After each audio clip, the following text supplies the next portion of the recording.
Test. Titignan ko lang yung itsura ko.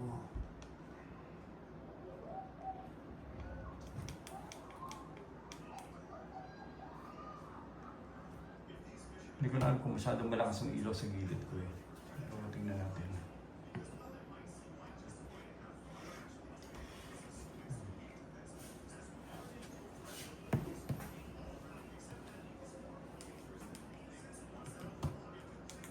Okay, let's start. So, ano yung usual intro nila?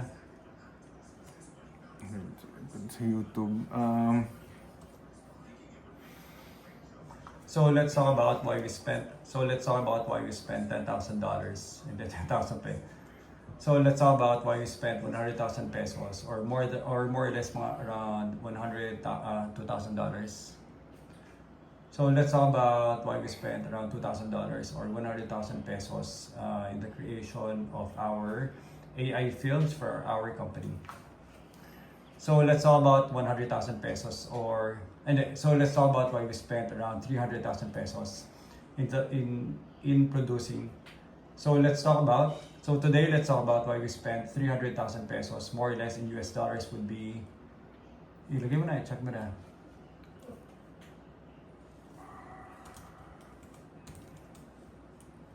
Ako na, 18,000. $5,000, parang gano'n. $5,000. Okay. 4,963. Okay, so let's talk about why we spent around 300,000 pesos or more or less around $5,000 in the creation of AI films.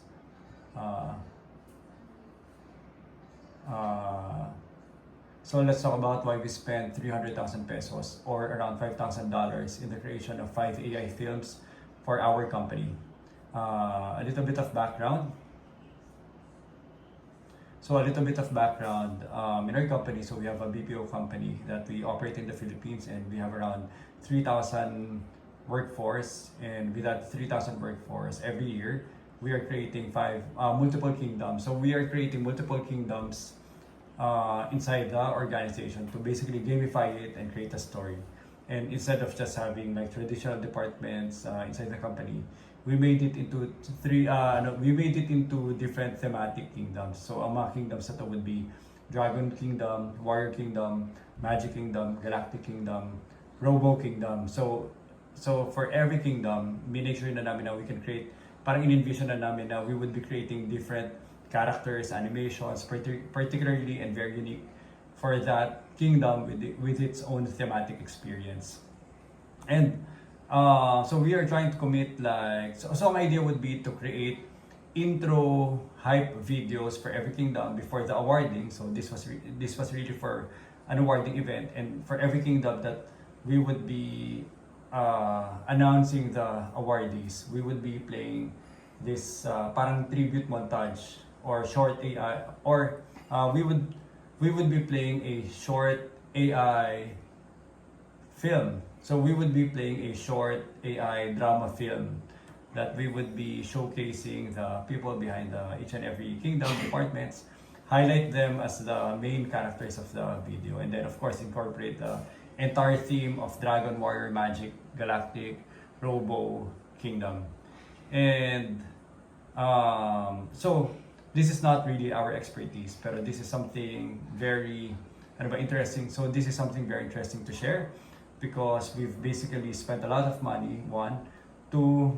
This was only done by 4 people, and 3, we just did it in 10 days. And there's so much realization, learning, and definitely it's a valuable sharing that we should be doing, because we have an up close parang. And one of the biggest things would be to really have that first-hand experience of like how useful are the AI tools right now. Would we be using it again? And would we be using it again? And how do we see the future of these AI tools? Is it just hype right now, or is this going to be a game changer for the next coming years? And of course, if you are practicing if you have a profession in the media industry, this is definitely something you should hear about, because these are like all the new game-changing tools right now. And then what are the skill sets needed to do this kind of AI short film production? How much would it cost, and what are the possible use cases when you want to also implement it as a service for your own profession? Okay, so let's start. So every year, kaya namin ito ginagawa is it's basically an annual tradition that we do for the awarding, and then we always highlight this main video of the night. And this is no different. But this time around, for the last 2 years, we've been using AI animation as like to really create that unique experience of movie experience, short film movie experience for our people, and it has made a very significant entertainment value for the people. And what makes this highly unique for the company is not necessarily just showing animation videos coming from AI, pero the most important part would be these are actual footages. These are actual footages that we are trying to pattern the entire story with real employees, real people inside the organization, and we are trying to match it with parang mga dramas and conflicts that's also happening inside each and every division department. So that's what makes it very compelling to watch for them, na nakikita talaga nila na they're seeing their faces. They're able to relate with the office drama that's also unfolding in the AI film. Kaya siya talagang very captivating when they were watching it. And Pwede naman i-cut, sir. Yung isang angle, sir, I don't know if gusto yung angle niya. Pwede yung kwento na last year, like nag-start tayo, that traditional edits. okay, Pero- so for last year, so yeah, I have Ryan Buwan here, and he's one of the main lead person. Siya yung I have Ryan here na yung project lead nung AI production na yun, and he's also one of our AI product designers and AI engineer, and he has tons of experience doing a lot of prompting and understanding how to basically maximize the potential of each and every AI model and how to prevent it from hallucinations. So dito si Ryan. Hello Ryan, what's up? Hello. So hello Ryan, what's up? Hello. Okay, so so kwento mo naman kung ano yung ginawa din natin last year. So, and syempre, di ba, annual tradition natin to. Now, coming from last year, gumawa na tayo ng a few AI implementations, and marami rin natuwa doon sa videos na yon, from the tribute video all the way dun sa mga showcase natin sila. How would you compare yung last year to this year? Tapos ano yung mga realizations mo dun? Okay, so siguro ikwento ko muna yung approach for last year. So approach last year. Wait. Yan. Difference. Okay.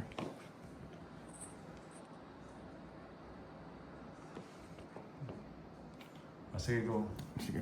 So yung difference, so yung approach last year kasi, nag-combine tayo ng traditional editing, traditional shooting, video shooting. Tamang term ba yun, sir? So, nag-combine tayo ng traditional video shoot plus AI tools para gawin yung mga AI films natin. So, traditional shoot plus AI tools. Now, this year, ang change is, tinry natin na fully AI-generated yung videos na i-edit. Yeah, so in short, parang zero acting workshop, that's one. Wala kaming inistorbo mga tao. We just gather their photos. And then, yun yung magical dun. With zero effort, zero idea and knowledge from everyone that we've used in the AI films, nakagawa kami ng talagang, di ba, sabi nga nila, very realistic, ang gagaling ng mga acting, ng mga ginamit namin ng mga tao na hindi naman hindi kami nag-create pa ng extra, ano ba yun, na hindi kami ng gulo. Hindi na kami nag-create ng disturbance sa operations namin kasi kinuha lang yung mga faces nila, and then that's it. We were able to produce the entire thing with zero effort and awareness from everyone that we've used in the creation of the AI films. Tama ba? Yep. So anyway, pero for this one,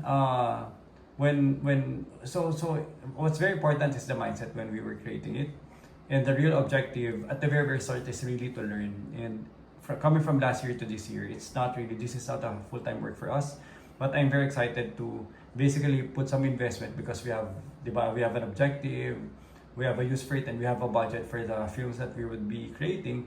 So talagang nag-budget kami, and that's maybe one of the hardest parts in terms of using all the video models right now. It's very expensive. So kung wala ka talaga actual use case na magbabayad, na may budget, it's very hard to swallow all these expenses that you are seeing maybe piling up on your credit cards, that you're just playing with it, pero there's no actual plan for monetization. And if you're going to put it on YouTube, TikTok, there's also no guarantees of monetization. So I think the most valuable thing for the implementation would be there's an actual client or an event that's willing to pay for this kind of production. Yun yung starting point. Without that, ang hirap kasi this is like times 100 of the traditional LLM models. So kunwari ChatGPT mo $20, dito $20 ubos na sa ilang generation lang yun, 3. Parang 5 10-second clips o 5 na 15-second clips, ubos na yung $20 na yun. So it's actually a struggle. Every time you hit generate, you know it's going to cost you money. So it's very important that you have a budget and you have a purpose and objective of why you're creating it and how you're going to get paid for all the credits that you are consuming. Siguro and yun din, ang isang pinakamalaking bagay sa amin is really to catch up during that time. Since we have the budget, we just research whatever's latest in the market, and like even before we got started, we were doing a lot of YouTube, TikTok research, and most of the time what the most that's coming up, and also like the most user friendly, we've tried everything. Actually in the past we were using Runway ML, and then we were checking all the models right now. Check din namin sila Gemini Omni, check din namin sila Runway ML, sila Kling.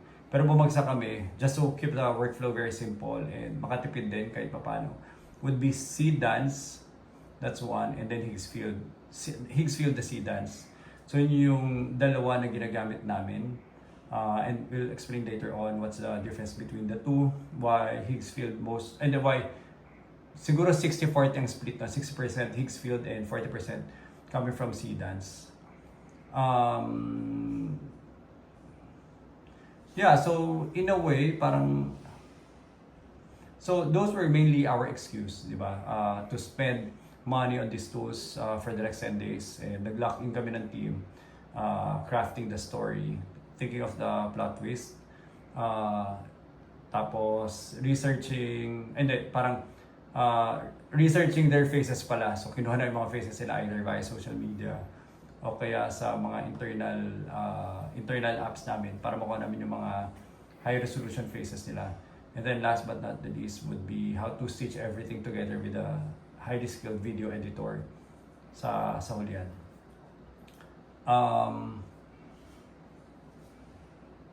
And siguro ito yung mga highlights. And di ba ikakat mo na kung ano yung mga powerful parts. So yung rules in terms of creating it is very simple.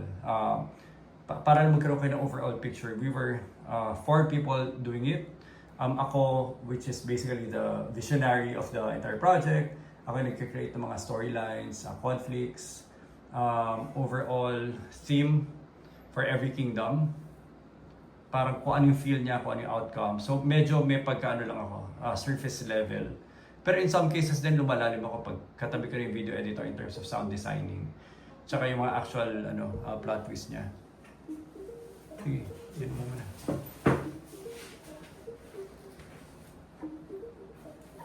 Stop mo. Yan, okay. So,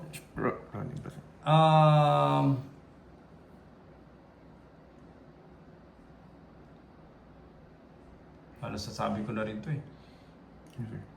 Gusto niyo ulitin yung mga questions, like banggitin niyo talaga.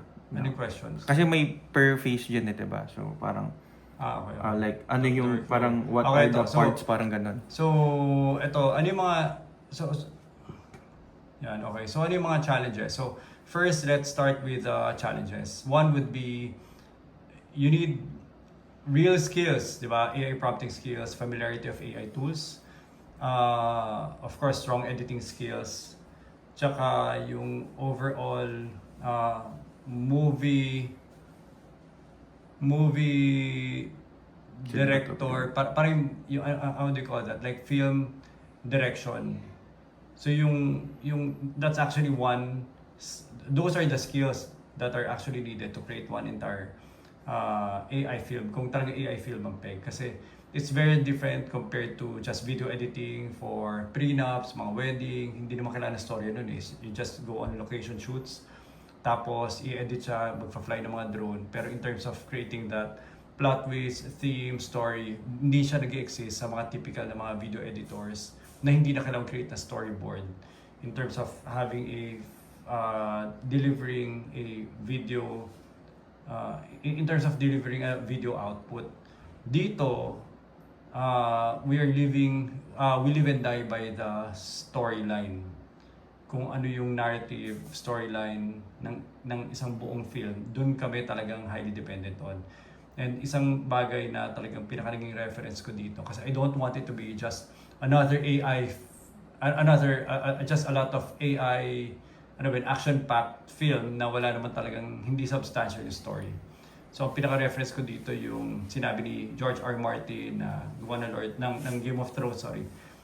So, ang reference ko dito yung, of course, yung series of Game of Thrones by George R. Martin. And napanood ko sa isang podcast na sinabi niya na the entire story of Game of Thrones was not really about power, thrones, or kingdom and armies. It's everything was really centered on the human heart in conflict with itself. Tapos, ang ganda ng linya na yun, parang na-realize ko napaisip ako na malalim, o nga no, parang hindi every character that we saw on Game of Thrones, akala natin na, di ba, ang title sinasabi Game of Thrones. Pero every character, the drama that we are witnessing was not really about the claim to the throne. Pero for every character that we are seeing, they all have their own personal conflicts sa pinagdadaanan, di ba? Personal and family conflicts. And that's like the deepest part of the entire story of Game of Thrones. Tapos nagkaroon na lang ng magagandang special effects and like all the action scenes na naging part na of the entire series. And we want to incorporate the same thing doon sa ginawa namin, the human heart in conflict with itself. Kaya kung panonoorin nyo bawat film, it's mainly centered on family conflicts, personal conflicts, and dahil 5 minutes lang siya, inisip namin na may starting point na siya, na may backstory na siya kahit paano, kasi it's only 5 minutes, di ba? So may backstory na siya. Tapos it's a lot of like flashback para ma-fill in yung mga gaps na mabuong istorya. Tapos isang makulit tsaka matinding plot twist in the end. So yun yung formula namin for every kingdom. Siyempre, iniiba na lang namin kung ano yung plot twist, tsaka ano yung personal and family conflicts. Tapos, dun na lang namin generate yung if it's either futuristic, if it's dragon, warrior. So, generate na lang namin siya. But the entire generation was really to put a lot of special effects around that, around. So, ultimately, in terms of challenges, pinaka-importante muna would be yung overall concept of the short film, and then how to create a story for a short period of time, kasi syempre every second is very expensive. Unlike in the past, pag nagsushoot ka ng mga traditional siguro films, di ba, video edit, lahat tayo gumagamit ng mga typically ng mga simple. Sarado mo na, sige na, alis na tayo. Hindi mo ko picture natin. Oo. Gabi na. Kumain ka na, Basti. Pasa na rin. Okay, so traditionally, pag nagsushoot tayo in the past, ano ang nagiging sistema natin, di ba? We use human characters tayo, mga traditional video cameras natin, and then we stock a lot of content, tapos minimix natin into an edit. And it can be hours and hours of length kasi ang dami nating nasushoot for free coming from our cameras. Ang main challenge right now is really how to create an entire story for a short period of time. So, maikli siya hindi dahil sa magaling kami mag-edit at mag-chop up ng mga unnecessary materials na hindi na nang gagamitin. Pero kung ano yung na-generate na namin, at minsan nga kahit mali, ginagamit pa namin kasi it's very expensive. So the mindset is very different. It's very different now because kasi you are highly reliant on whatever was generated. And then whatever was generated is also very expensive. So you're trying to use as much as possible all the contents you've generated into the creation of one short film. So for example, in the past, sa mga traditional shoot, pwedeng may isang oras kang film at gagawin mo 5 minutes. May isang oras ka na pieces of content. So may isang oras ka na pieces of... Si Alba, wala siyang Oo nga, susundin ko. So meron ka isang oras na pieces of content o 2 oras. Tapos ang trabaho ng editor is how to shorten it para maging 5 to 10 minutes. Dito baliktad. Kung meron kang 3 minutes na na-generate sa AI, sometimes ang error mo nun would be 10-20%. So ang total na na-generate mo talaga would be worth 4 minutes. Ginagawa mo 3 minutes. Or sometimes ang ginagawa pa namin, na parang pinapahaba pa namin yung mga, ini-slow mo pa namin yung iba pa namin na-generate na clips just to lengthen the entire film to 3 to 5 minutes kasi it's very expensive. So iba rin ang mindset, iba rin ang technique when it comes to AI, short film, editing, and content production. The workflow. So pag-usapan natin ng workflow. So workflow, eto si Ryan. Alright, very quick sa workflow. Ano yung mga most common workflows natin dito? Ay, hindi, ako muna. So, parang explain nyo lang yung role ng apat eh. Parang yan yung... okay. So for the workflow, isa-isay muna natin. Ako would be for the storyboard, storyboard. So ako would be for the entire storyline, overall theme, ano yung mga plot twist, ano yung mga, sometimes ako na rin yung tumutulong para mag-create pa ng drama through the mga dialogues, tsaka mga, tawag dito, mga sound designing pa, para lang, alam niyo na, yung mas nagiging dramatic in terms of every second na pinapanood doon sa entire 5 minutes na yun. Now, after conceptualizing everything, ipapasok kay Ryan, and then si Ryan naman would be... Pwede yung isama, sir, parang keywords lang, raw inputs. Okay. Parang ganun eh. So, raw input. So, coming from my part, it would be a lot of raw inputs. Hindi pa ako mahawak ng mga AI tools. Hindi pa ako gumamit ng Claude ChatGPT. It's more of like envisioning kung ano yung gusto marinig ng audience. Kung ano yung gusto marinig ng audience, kung ano yung plot twist na tatawa sila. At syempre, fina-follow ko rin kung ano yung philosophy ni George R. Martin na the human heart in conflict with itself. So, fina-follow ko yun. And then after envisioning a certain form of storyline, ipapasok ko kay Ryan. Kay Ryan naman, ano mangyari once you understand the assignment for every kingdom, ano naman yung ginagawa mo? Okay, so yung role ko in a way, it's like a technical director. So from raw inputs ni sir, itong raw inputs kasi hindi pa understandable ng AI. So ang role ko is i-feed pa siya sa Claude and ChatGPT para mas maging organized and mas ma-process pa ng lang pala to. So mas ma-process pa ng AI para lumabas yung mga prompts, and then mas maging detailed yung yung storyboard, yung characters mas lalabas. Then that's the time na ipapasok ko na para dun sa ko. Wait lang. Ha? Sige lang. Kaya lang ata mag-explain, sir. Yung role ko. Basically, parang yung raw inputs yung kaya ChatGPT kinuklod ko para mas expounded lang. Parang ganun. Okay. So, for the workflow naman ni Ryan, syempre, di ba ang endpoint namin would be Higgs field. Pero ang philosophy dito would be, kunwari, lalo na pag familiar ka na mag-AI prompt tsaka mag-context engineering, hindi ka dediretso sa Higgs field. You have to parang crystallize and organize or magkaroon na structure entire idea with the LLM, with any LLMs na most commonly ginagamit natin. For our use case, Claude ang ginagamit namin, parang mas cohesive lang siya, mas consistent siya na naintindihan niya, tsaka mas magaganda yung output niya going to Higgs field. So kakausapin mo si Claude at ang objective mo kay Claude, once maintindihan niya, for Claude to give you a proper prompt na ibabalik mo, na ilalagay mo kay Higgs field. So kung titignan nyo, from Higgs field, quality prompts na siya. Yung quality prompts na galing sa Higgs, yung quality prompts na linagay mo sa Higgs field came from Claude. Sa Claude, maraming back and forth brainstorming between the user, kunwari si Ryan, tsaka yung output, at kung hindi siya masaya sa output, ipaprompt niya ulit. So yung prompt mo for Higgs field, ginagawa mo sa Claude, at yung sa Claude, yung brainstorming mo doon, galing sa raw inputs ka naman na dinidiscuss ko kay Ryan. So ganun yung ganun yung workflow namin.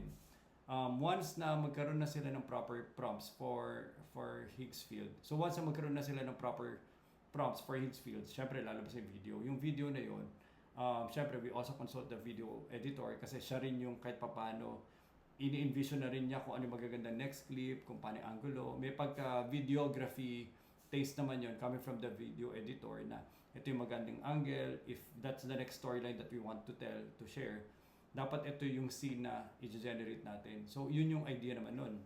So you go to the video editor, bini-brainstorm ni Ryan, tapos kung ano yung ma-brainstorm nila, babalik siya ulit sa Claude, tapos from Claude, i-Higgs field nila, tapos lalabas yung video output. Video output, ilalagay na ng video editor sa, para piece by piece, 5 seconds, 10 seconds, 15 seconds, na naiipon until little by little, piece by piece, we're able to build the entire storyline. So that's the entire workflow. May pangatlo kaming tao, which is the parang researcher. Ano ba tawag kay Denzel? Prompter din? Base character, prompter, parang ganun. Parang So meron base kaming characters. pangatlong AI prompter na ang ginagawa niya, combination. Siya ang nagtetest ng different image models. Kasi gagamitin nga namin yung mga face ng mga employees. Yung face ng employees, ipapatong, so i-generate mo na yung mga base characters, let's say queen, astronaut, ano ba yung mga samurai warrior. So i-generate mo na namin yung base character, and yung base character is different from the work of Ryan kasi kay Ryan mas storyline ang approach. Yung base character, may isa na ang trabaho lang niya to generate the scenes, the environment, world building, character. Ibig sabihin wala pa yung mukha, walang story, binibuild lang yung entire visual na assets na kailangan. So yung visual assets na yun, Visual reference. so binibuild yung visual reference, yung visual asset references, visual reference assets. Visual references. So binibuild lahat ng mga visual assets at visual references. So yung visual assets at visual references na yun, kailangan buo siya kasi pag finid mo siya sa Higgs field, hindi mo pwede ibigay sa Higgs field na samurai lang. You have to say the storyline, mga complex pa yun in terms of mga camera angles pa, settings, para ka talagang gumagawa ng film. So that's why you're highly dependent with a particular AI, an LLM, with an AI platform like an LLM, na doon siya ino-organize. Kasi alam ng LLM na, let's say for Claude, alam niya gagamitin mo for Higgs field. So ino-optimize niya yung prompt for Higgs field. Pagbato niya ng prompt sa Higgs field, kailangan naman din ng Higgs field ng mga visual references. So magbibuild yun ng mga visual assets mo. So yung visual assets mo would be, balik tayo, world building, environment, costume ng mga characters, ano itsura ng character mo na front view, side view. So iipunin mo lahat yon, and you have to keep on, parang tinatag mo sila sa loob ng Higgs field. Parang, ang tawag doon, yung rine-reference mo yung mga assets na yon doon sa loob ng prompt, para paglabas na ng, let's say, 5, 10, 15 seconds na video, generated video output, makikita mo na talagang highly accurate siya kasi naka-reference siya sa lahat ng mga visual assets na tinag mo, tsaka doon sa prompt mo. So, ibig sabihin, that's the third, yun yung trabaho ng third person, i-develop lahat ng mga visual references, visual assets na yun. Sino yung pang-apat? Well, kayo din eh. Kayo, ako, April, Denzel. Tama. So yung pang-apat, sorry. Pang-apat video editor. Yung pangatlo would be yung pangatlo would be yung visual reference. Parang researcher siya. Nagta-trial and error siya. Ipapakita niyo yung mga na-generate niya mga characters. Tapos pag na-generate, i-approve namin, and then we incorporate it into Higgs field. Pang-apat would be the video editor na na-mention ko kanina. So ang trabaho ng video editor, actually, it's really a team effort. Hindi ko masasabi na very clear ang role syempre ng video editor. Pero in terms of also being part of the storytelling, storylines, mga visual character references, nag-input din siya. Lahat din nag-input. So maraming dynamic collaboration between the four of us, hanggat eventually masaya kami doon sa next scene, tapos hanggat eventually nabubuo namin yung isang buong AI short film. So what we learned, the biggest lesson would be malaki pa rin ang human element sa lahat ng AI tools na nag-exist right now. Walang magic wand na snap of a finger, you have this very strong AI short film that everyone would really appreciate. Kasi you have to make it cultural. Kailangan, di ba? Ibig sabihin, hindi na maintindihan ng AI yung ano yung nangyari sa opisina, sino yung mga tao, ano yung storyline. So, yung human component in terms of humanizing it and making it relatable to everyone, I would say 80% of the success tao pa rin. Hindi mo pwede tanggalin yung human element. Ano yung nabigay na value ng AI? Ang nabigay na value would be yung hindi, siguro hindi naman 80%. Very necessary. Ibig sabihin magko-collapse yung buong production kung walang human element. Kasi kailangan mo na story. You have to create that story angle. You have to make it cultural. You have to highly localize it.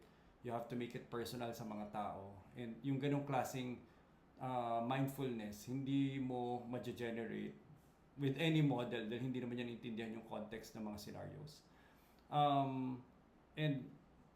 Pero ito yung malaking bagay would be yung ang pinaka-surprising naman dito would be yung kung ano yung napoproduce ng AI kung ano yung napoproduce ng mga AI media tools right now. Coming from last year, and naabutan pa natin yun, di ba? Whenever AI was generating image outputs na sinasabi nila anim na daliri and AI is not the future of media. So sinasabi nila AI is not the future of media. And everybody was quick to dismiss kung ano yung kayang i-produce ng AI at di ba magkamali lang isa, all of a sudden end of the world na AI is not the future. Pero right now, yung quality tapos yung nabigay sa aming output, and ini-imagine ko lang na lahat ng pwede kong gastusin if we didn't use AI in the entire production. Parang inisip ko, how can I create something like this or similar to this if I don't have AI, di ba? You have to use animators, cinematographers, mag-workshop pa, magko-costume design ka pa.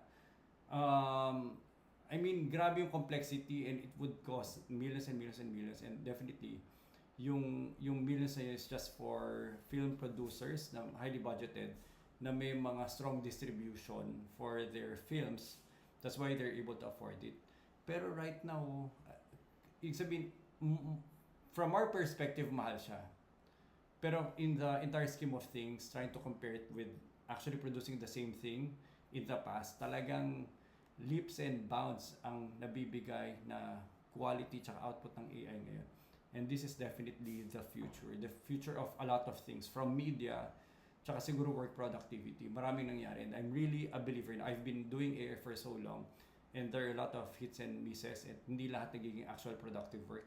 Pero nung natapos namin ito, parang masasabi ko, oh man, this is really the future of media production and a lot of things in the future. So was it worth it, yung 300,000 na yun? I would say yes, kasi may budget. So again, ang value and worth is not really based on what you paid for what you got, pero it's based on what you paid for what purpose. Yun yung pinaka-importante doon, 300,000. It was, well, part of our budget, so we really expected it to be somewhere in that ballpark kasi nagko-compute na kami at the very start. And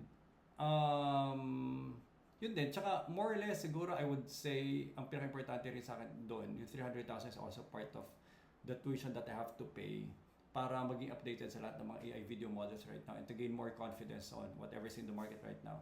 Kasi ang hirap ang dami mo napapanood sa TikTok, YouTube, pero I don't actually use them every day.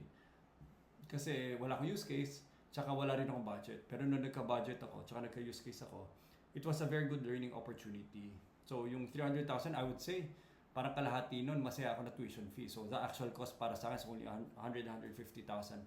Just by learning the new tools right now at ano yung potential ito for the future. Para lang magising yung brain cells ko na ganahan ulit ako on what else we can do just by understanding all the new all the latest AI models that we have right now in the market.